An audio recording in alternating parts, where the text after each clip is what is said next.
the film. That's the best part of the film.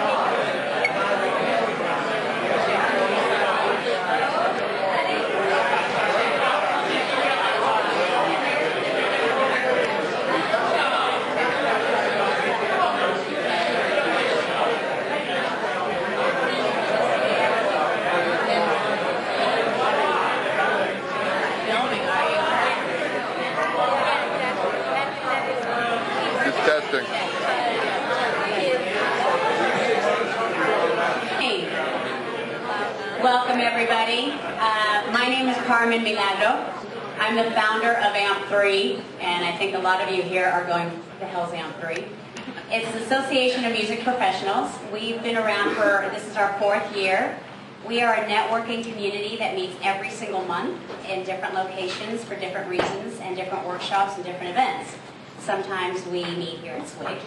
Sometimes we meet at San Francisco State University. Sometimes at Pyramide Studios or other venues throughout the Bay Area. Sometimes in Oakland, and I believe we've met a couple of times in Marin. Our community is basically for anybody that is involved in the music community in any way, shape, or form. It's not just for artists. It's not just for musicians.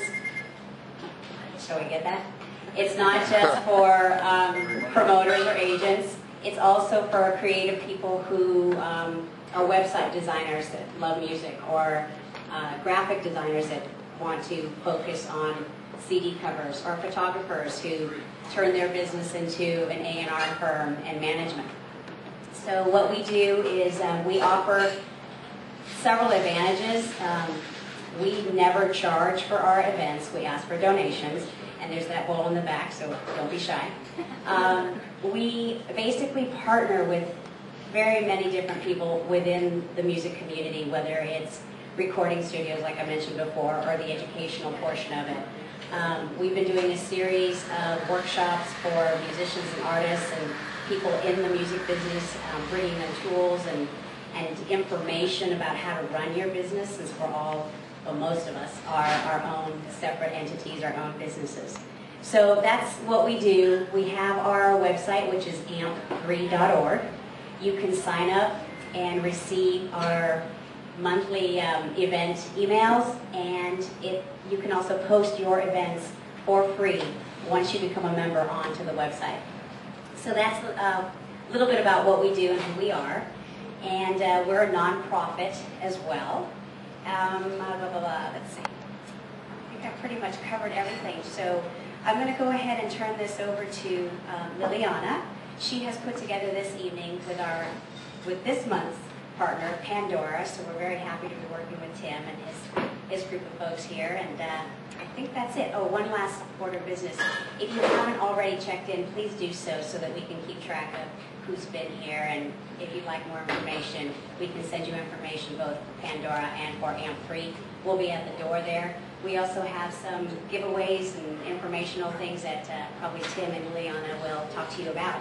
So without further ado, I'm going to turn it over to Liliana. And one last thing, thank you to SWIG for having us this evening. Please take care of our servers. Thank you very much.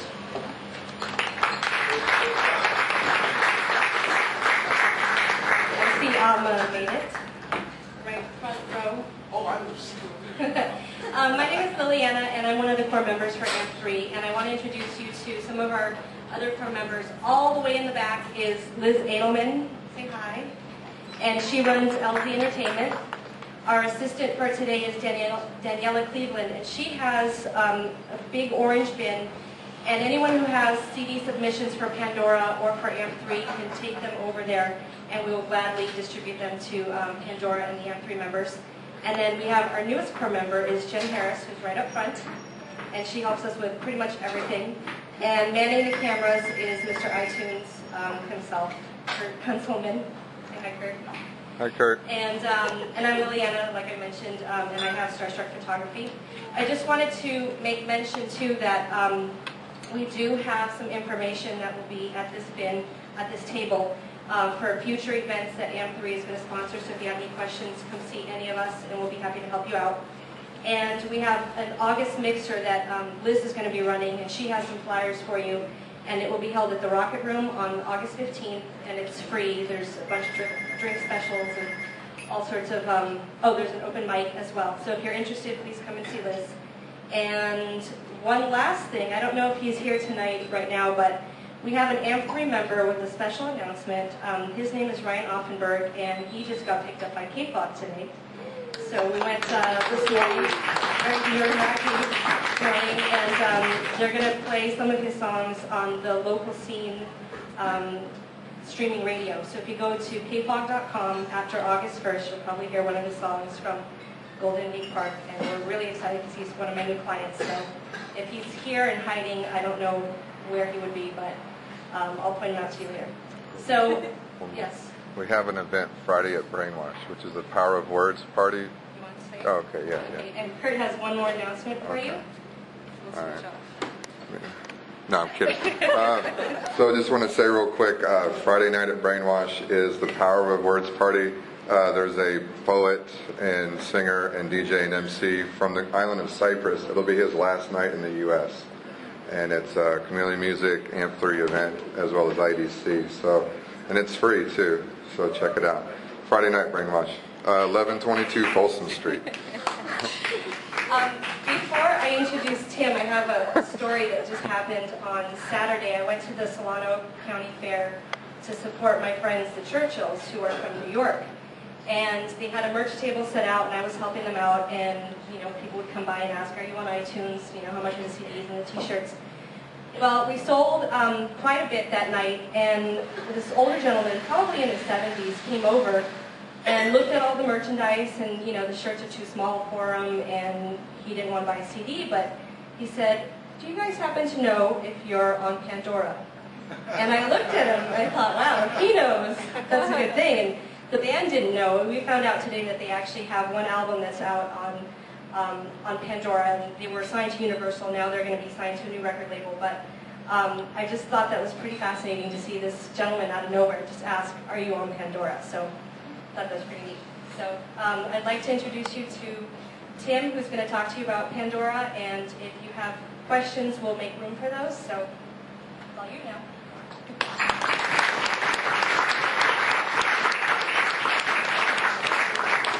Juliana. It's great to do an event like this with a company like AMP3, which is an independent musicians company, which is what Pandora is all about. I'm Tim Westergren. I'm the founder of the company. I started this adventure about 7 years ago, and we have not always been Pandora. We've been Savage Beast Technologies, and have gone through a very circuitous and often interesting path to get where we are now. And we've begun holding these town hall meetings over the last 6 or 7 months to meet directly folks who are using and listening to Pandora, to have a chance to talk with you directly. Hopefully by the end of this evening we'll have had a chance to have a very lively Q&A. I'll talk a little about the company, but I hope that most of the evening will be spent sort of discussing what you think, good and bad, about Pandora, where you think we should be going, feature ideas, you name it. We had one of these gatherings last week in San Francisco, and about 230 people came to an event at Yerba Buena, and we had a couple hundred people who, on top of that, who couldn't make it, so it was great to be able to invite people to this SWIG event tonight, so I'm glad that a lot of you were able to come. So thanks for sort of adapting to our space limitations. I mean, we really did go over the fire code at Zine, but they were generous enough to let us do that. So it was a really, really special evening. These town hall events, we started about 4 months ago. The first one I had was in New York at a cafe, and 2 people showed up, which was great. It was a nice evening. We chatted, the 3 of us, bought them coffee. And a couple months later, went back, and 150 people came to the following meetup, which was held at NYU. 150 New Yorkers in one room. It was an interesting evening. And we've been since doing those all over the country. We've done in Washington, D.C., in Chicago, in Seattle, in Portland, and now finally, back in our hometown. I'll be heading out this fall, again on this kind of ongoing tour. We're going to Colorado and Pennsylvania and Florida and Michigan, Pennsylvania and Arizona, to sort of hopscotch around the country with an eye to meeting people who are listening to Pandora. And in addition to having a chance to talk with you directly and have this sort of conversation, part of this is also to sort of say thank you, because you are our early adopters, the folks who are responsible for Pandora being a 2.5 million plus collection of listeners in the last 7 months. So this site has spread by word of mouth. So it's you people telling your friends and sending emails to your distribution lists and posting on blogs and forums and chat rooms. So it's really been obviously very exciting for us to see that, and we really owe a debt of gratitude to all of you for helping this site grow so fast. So thank you, and it's nice to meet some of you in person. We're going to do another couple hundred of these hopefully this year to meet many, many more of you. So I thought what I would do is tell you just a little bit about who we are, our company's history, how we got to be Pandora, and then when I'm done, I just open it up for questions. And no tough question is too tough, so please ask away. And if I don't want to try and sort of own the agenda tonight, so if you want to hijack the agenda, please feel free to do so. This is really meant to be sort of a free-flowing conversation. These have sometimes lasted 3 or 4 hours in the past if it gets going, so I'm game to stay as long as you guys like to. The company started 7 years ago in December of '99. I'm a musician. I actually used to be in rock bands and spent a lot of years traveling around the western United States trying to make a living at it, which I never quite did. It could have been really, really big, but it was close. We came close. But I traveled sort of Colorado West and lived out of a van for a long time and had sort of the whole independent musicians thing. Doing what a lot of these AMP3 members are doing now, trying to sort of build your career one piece at a time. Traveling thousands of miles and often playing to very, very small crowds. So I came to be very close to this problem that faces most musicians of how do you build your audience? You're a needle in a haystack. And there's an enormous amount of very talented musicians around who are also doing the same things. We pass each other on the interstates. We literally do. You see each other going in opposite directions on the interstates as you start to travel too much. It's very challenging because the typical sort of path for the record business is kind of a feast or famine, where you either get signed to a record company and sort of take your big shot at turning this into a lifelong profession, or you struggle for a lot of years trying to sort of get noticed, travel a lot of miles, and try to sort of create your audience organically. So I become very close to that problem. Something that became very important to me, and I saw a lot of other talented musicians doing the same thing, and there really are an enormous number of very talented musicians around who are all, I think, if their music had its time, had its shot, would find its audience. I also spent a few years as a film composer. And as a film composer, my job was to essentially figure out the taste of a film director. And that typically happened in sort of by the director sharing with me his or her favorite songs or artists, which they used to kind of communicate what they liked about music. So we'd have the film would be done. They would give me some songs, we could have this conversation. They typically weren't musicians, so they wouldn't talk to me about tonalities or instrumentation, or whether they want to use woodwinds or brass, or how much chromatic harmony should be in the song. It was really songs they liked, and I had to sort of go back when that was done and kind of glean what were they telling me musically, and write something new that they would like. So I developed this kind of informal music genome in my head as I was doing this. Had those two things percolating in my head, this sort of experience as an independent musician and as a film composer. And I was living in the Bay Area in 1999. And I'm not sure how many people remember what 1999 was like, but if you weren't starting a company, you were in the minority at that time. And I sort of had the idea that, gosh, if I could take this sort of genome that I have in my brain and put it into some kind of a system that would allow someone to have that same sort of conversation over the web, maybe it could be a very powerful tool for connecting people with music they like.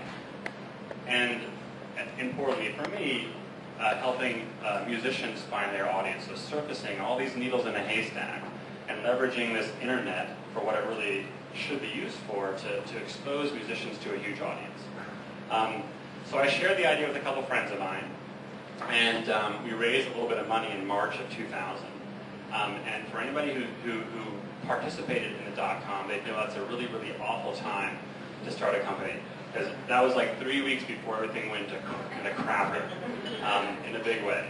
The music business was in complete chaos. Wall Street shut down. The sort of venture capital companies said, close their doors, especially to music companies. So we raised some money and launched off on this project, and that money lasted us a little over a year, and then we started running out of money. And running out of money, can you guys hear me okay back there, by the way? Okay. Running out of money is not a picnic when you're in a startup company, and we spent a lot of years either with very little money in the bank or broke. We deferred salary for an eternity. A couple of years actually. About 40 people were working essentially as volunteers for a long time.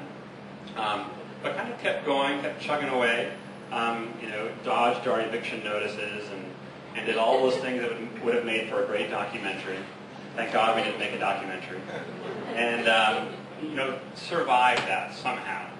And wound up in March of 2004, 4 years later, and got finally an investor to believe in us, and made our first real raise of money. We raised a chunk of money, about $8 million. And that allowed us to sort of stop for a second and look up sort of further ahead as a company, further than the next payroll, or the next missed payroll, really, and figure out what we wanted to do. During all that time, we had been building this music genome project, which I'm going to talk a little about in some more detail. But we had continued to build this product, this huge collection of songs that had been individually analyzed by musicians. And we sort of found ourselves in March 2004 looking at a very, very different universe. And probably the single most important change that had happened is that broadband penetration had grown really dramatically. So in the year 2000, it was single-digit penetration of broadband into homes. So most people were listening to music on dial-up.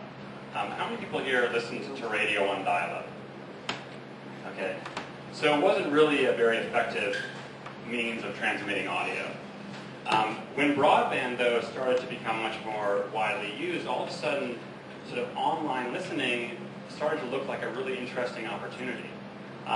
So we poked our heads up out of what felt like a bunker, and looked around, surveyed the damage, and saw this growing sort of world of internet radio. Alongside that, there had been some clarification of the whole licensing universe for webcasters. So for a long time, it had been very unclear, what it was going to cost you to serve an online radio station. There were some laws passed, but there was really some vagueness about how the licensing was going to work, what the royalty payments were going to be, what kind of things you could and couldn't do if you're a webcaster. But a law had been passed earlier called the Digital Millennium Copyright Act, and a couple lawsuits had been settled that sort of finally gave some clarity to that. And so as a business, you could look at online radio and say, okay, we know what the business looks like. We can sort of gauge it as a business and sort of plan accordingly. So we decided in March of that year to sort of redirect our company and start chasing this radio opportunity. What we had done until that point was largely license the Music Genome Project to other companies like AOL and Best Buy and Borders, a bunch of retailers. That they used it as kind of a recommendation technology. We had been invisible to the public. We were called Savage Beast Technologies then. Had stayed alive, but it really wasn't turning into an interesting business. So in March of that year, we kind of reinvented ourselves and launched the company towards Pandora, which was then hatched about a year later. We started the service essentially in November, for all intents and purposes, the free version was in November of 2005. Backing up a little bit before I get into the details of Pandora, the Music Genome Project is a massive collection of songs that have each been individually analyzed by a musician. So we have a team now, there are about 42 musicians working for us, all sort of active professional musicians, in our offices every day with headphones on, listening to songs one at a time. It takes them 20 or 30 minutes to do each song, and analyzing each song along 400 distinct musical attributes. So it's kind of like musical DNA. And it's really crazy to do it this way. It's one of the reasons we couldn't raise money for such a long period of time, because people looked at us like we were nuts. You know, there's millions and millions of songs, and you're spending 30 minutes per song. And it really was not, it wasn't a smart idea, but because we survived now and have this big database, you know, somehow, it winds up, I think it winds up looking a little bit more intelligent than it did in the beginning. But these musicians are all trained musicians. They go through about 40 hours of training. They do it all on location. And they typically have at least a 4-year degree in music. So you really need good chops to do this kind of analysis. You need to understand your theory and be able to recognize instruments and really analyze a song very thoroughly. They work 20, 25 hours a week in the office. And we now crank through something like 15,000 songs a month with this team of musicians. But we've been building this now, you know, day after day for almost 7 years, and Pandora now has a library of about 500,000 songs, which we're adding to about 12 to 15,000 songs a month. And this team has continued to work for us, you know, very hard. And these are all practicing musicians, so it's great to have sort of the musicians who we're trying to help are actually part of the company now. 40 plus employees of the 70 that work for us now are active sort of practicing musicians. So we developed Pandora, and then in October of 2004, we sort of had our first little friends and family preview of the site. And we passed out confidential passwords to a couple hundred of our closest friends and family to ask them to sort of take a shot at it and give some feedback. And about a week later, there were 5,000 people using the service. And they weren't supposed to share the thing. So, you know, something was going on. It was growing pretty quickly. And so we had kind of an emergency session. There's lots of emergency sessions when you're in a startup company. But this was the first of many. And we, you know, the cat had kind of gotten out of the bag. And we decided we really needed to hurry up and make this site available more broadly. So we opened Pandora.com and made this site available as a paid service.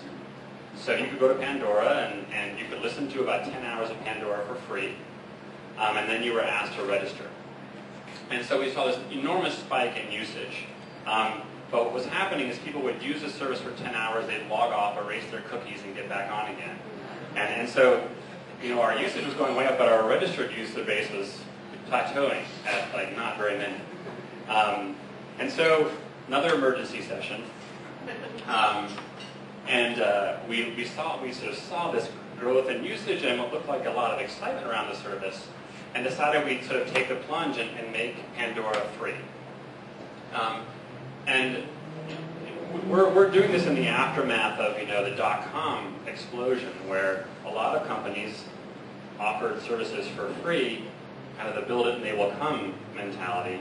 And so there was a lot of nervousness in the company of actually kind of taking the plunge and saying, we believe that we will eventually figure out how to have this service make money, but in the meantime, we're just going to let it out, which we did. And in the beginning of November, we made the service available for free. A little before that launch, our CTO took a trip to Seattle and to a blogging conference. I hadn't actually read a blog ever until November of last year. And how many people here blog regularly? Okay. So a lot of people blog, as it turns out. And they spend a lot of time online talking to each other. And when Tom, our CTO, went to this conference, he demoed the product, and a handful of very prominent bloggers were there, and they decided to write about it. And the nature of the blogosphere is, when you write a post, if you're a well-known blogger, a lot of people subscribe to your blog, and they instantly get this notification. In the case of these guys, like 100, 200,000 people got a note sort of alerting them to this new post about Pandora. And so the usage just really exploded. We had like 250,000 new people come to our site in one day, not long after we launched. Which actually reminds me of that FedEx commercial where, is it FedEx? No, it's not. Is it IBM? It's IBM, where the ticker's going on and the people are all excited at first. They just launch their business and then it starts getting to hundreds of thousands and they all get freaking out. So we had that experience. Within a couple of weeks, our usage was where we thought it was going to be like a year and a half down the road. So, kind of steady everyday emergencies was our state for a little while. And our usage was not just in the US. We started getting interest from overseas. And Pandora is not actually legal outside the United States yet. And so, when you register on Pandora, you have to enter your zip code. And that's the way you validate that you're a US resident, which is a prerequisite for using the service legally. Our most popular zip code is 90210, which is pretty depressing. If you actually take sort of the demographics of Pandora listeners, like Beverly Hills is, 100 million people live in like high-rises there. It's a dense Tokyo, according to our demographics. But we are anxious to make this thing available overseas and have a team working on that right now. But the internet, what's that? Yes, just rights. It's all a big rights issue.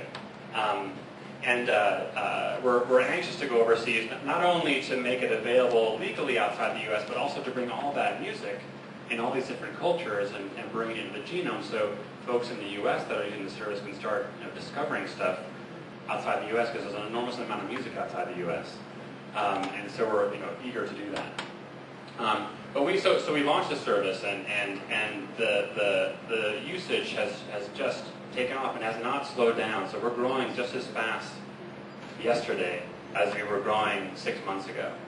And it's all about online. We've had a lot of good press in the last few months and been written up in some big papers. And interestingly, if you look at our user base, those don't tend to really move the needle on our new listeners. So by comparison to a very sort of well-read blog post or a very active community site like Slashdot or Dig, how many people here know what Slashdot is? Oh, Jesus Christ. I've done a lot of these meetups, and I've done them in Mississippi and Tennessee and Arkansas, and I ask a lot of these questions there. It's interesting to see, that's an amazing percentage of people that know of that. So it's your fault. You guys were on Slashdot doing this to us. This thing was exploding. Most people around the country aren't as versed on these kind of community sites as you guys are. But it's continued to grow, and we're now at 70 people. And we're adding folks as fast as we can. We're trying to hire engineers left and right, and we're growing our music analysis operation. And we're starting to sort of think of a whole new range of things we want to do with Pandora. We want to make it mobile. We want to make it available outside the United States, and we're probably heading to the EU first, like eventually going to Asia, and really sort of stretching this thing as far as we can. We also want to get a little bit more involved in the whole community side of things. A lot of feedback from listeners saying that they want to get involved. They want to sort of not just listen to Pandora and give us feedback, but actually be able to sort of write their stuff in as well and contribute their sort of information into this music genome. So we're doing a lot of thinking about that, trying to sort of nurture the listener-to-listener part of Pandora, which right now is really close to non-existent. That's a sort of an important focus for us. So a lot of really interesting things to do. It's nice to have sort of a long list of to-dos. It keeps things interesting and exciting. And we also are spending a lot of time talking to our listeners. So an enormous amount of email, thousands and thousands, actually, I think I can say tens of thousands of monthly emails to people. And I probably send 200 or 300 emails a day now to people using Pandora, and it's really it's extraordinary to see how engaged people are in this service. And it's about being engaged in music in general, but music is a very, very important thing for people, and I think one of the things, so the most common pieces of feedback that we get from folks is, they're in their 20s or 30s, and they're avid music lovers, but over the years they just become disconnected from music. They haven't bought a new CD in a while, or they've bought an iPod, and they ripped their first 50 CDs in a burst of enthusiasm, and then 6 months later it's the same collection on the iPod, and they're struggling with that whole, how do I find new music?